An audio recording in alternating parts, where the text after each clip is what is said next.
All right. Hello, everyone. My name is Kat, and I am a park interpretive specialist with the Sonoma-Mendocino Coast District. Today, I am very excited to introduce you to someone who has done some incredible work in our California state parks here on the coast. We're going to be talking with Carrie, a natural resources volunteer. And during this interview, we will be physically distancing, so you'll be able to hear my voice behind the camera, but the camera's going to be pointed at the star of our show. So thank you so much for being here. Come on over, and I'll switch with you. Hi, am I in the right spot? You are. Looks Okay. great. Welcome, and thank you for taking the time to talk to us. Oh, my pleasure. Now, I'd mentioned you are a natural resources volunteer. Now, how long have you been a volunteer with the California State Parks? It's been about 10 years. I came up here in around 2005 and then started, I worked for 6 years with a different land trust, the Coastal Land Trust, working at Seaside Beach removing invasives. So you have a lot of experience when it comes to the removal of invasive And then species. about 2010, I started volunteering for the parks. Fantastic. Now, what do you think is the best part of being a volunteer with the California State Parks? Well, there's several really wonderful things. I love being outside and working, and just the joy of that, and choosing where I'm going to work, and being in such a beautiful environment, and being able to take a break and look at the ocean and notice the wind and see the coyotes and what have you. Okay. That's really wonderful. And then the people I'm working with at the park are very receptive and grateful for what I do, and that's very nice. And I think that I get to choose, when and where and That's nice. how I work. So The in coordination, freedom. of course, with what we all want for the common good. But That's awesome. Well, we're very, very happy to have you. Now, I had mentioned before, just so anyone viewing knows, that you are a natural resources volunteer. What is it exactly that you do? What does that mean? well, to me, it's actually a nice way of putting it, because it encompasses the bigger picture of the natural resource itself. And of course, the weeds are only one part of it. And managing the forest and the plains and the coastal area, the wildflowers, and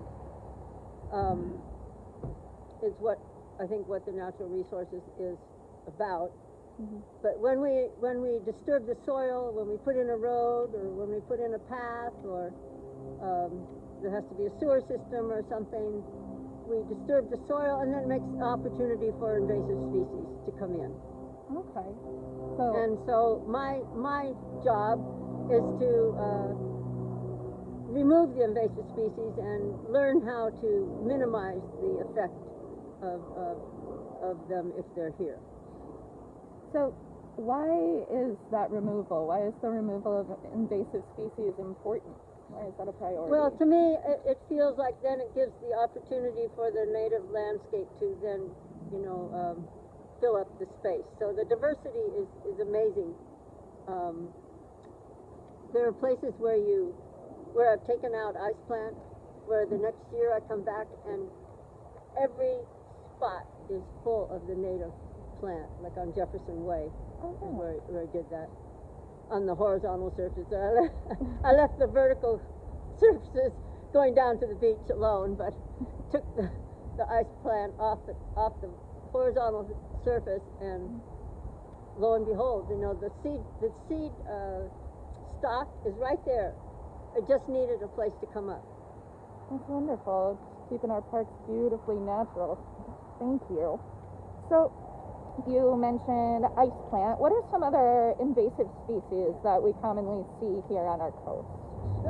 The most common ones that we see are pampas grass and different kinds of broom, like I mentioned, ice plant. And then a big one in this park is Cotoneaster.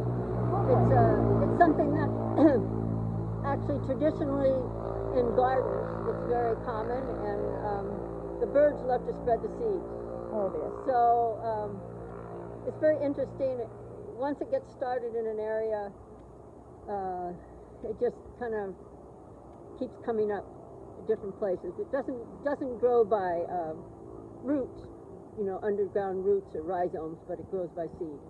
Okay.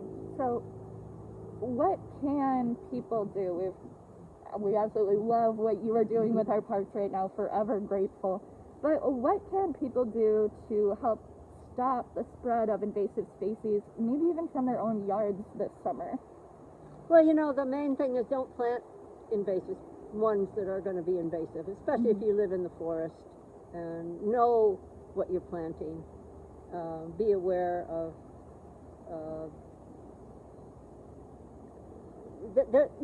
they're like CalFlora and probably your website. There are all kinds of ways to find out the information. And just if you didn't plant broom and Cotoneaster, that would be a big help. That sounds great. Thank you. Now, for everyone watching on Facebook, we've mentioned a lot of different plant species, but we didn't show you the plant species.